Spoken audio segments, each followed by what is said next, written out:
ഈയൊരു നേഴ്സ് ആദ്യമായിട്ട് നൈറ്റ് ഡ്യൂട്ടിക്ക് വന്നു. ഉറക്കം വന്ന് അവിടെ തന്നെ ഇരുന്ന് തൂങ്ങുകയാണ്. പെട്ടെന്ന് ആരോ അവളുടെ കവിളിൽ അടിച്ച പോലെ തോന്നി. അവളെ എഴുന്നേറ്റ് നോക്കിയപ്പോൾ ആരെയും കണ്ടില്ല.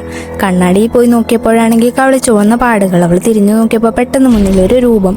ആക്ച്വലി ഇവിടെ ഫസ്റ്റ് ഡേ ആയിട്ടാണ് ഹോസ്പിറ്റലിൽ, അതിനാൽ അവൾക്ക് നൈറ്റ് ഷിഫ്റ്റ് കൊടുത്തിരിക്കുകയാണ്. അന്ന് രാവിലെ ഡ്യൂട്ടിക്ക് വന്ന ഒരു സീനിയർ നേഴ്സ് അവളെ വിളിച്ചിട്ട്, ഇവിടെ വേറെ നേഴ്സിനെ കണ്ടാലും കാണാത്ത പോലെ നടന്നാൽ മതി, അവളോട് സംസാരിക്കാനൊന്നും നിൽക്കരുതെന്ന് പറഞ്ഞിട്ട് പോവാണ്.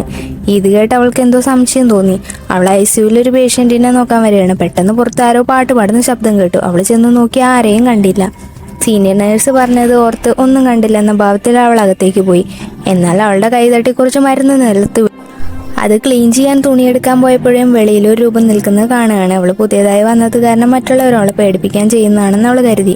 എന്നാൽ പേഷ്യൻറ്റിന് ഇഞ്ചക്ഷൻ ചെയ്യാനായി റിപ്പോർട്ട് ചെക്ക് ചെയ്തതും കുറച്ച് മുന്നേ ഇഞ്ചക്ഷൻ ചെയ്ത് സൈനും ഇട്ട് വെച്ചിരിക്കുന്നു. ദേഷ്യം വന്നിട്ടുള്ള അടുത്ത ഫ്ലോറിലുള്ള നേഴ്സിനെ വിളിച്ച് വഴക്കുണ്ടാക്കി. അപ്പോഴാണ് ആ നേഴ്സ് പറഞ്ഞത്, ഇവിടെ 100 വർഷം മുന്നേ ഒരു ജോലി ചെയ്ത നേഴ്സിൻ്റെ ആത്മാവ് ഇവിടെ ചുറ്റിത്തിരിയുന്നുണ്ടെന്ന്.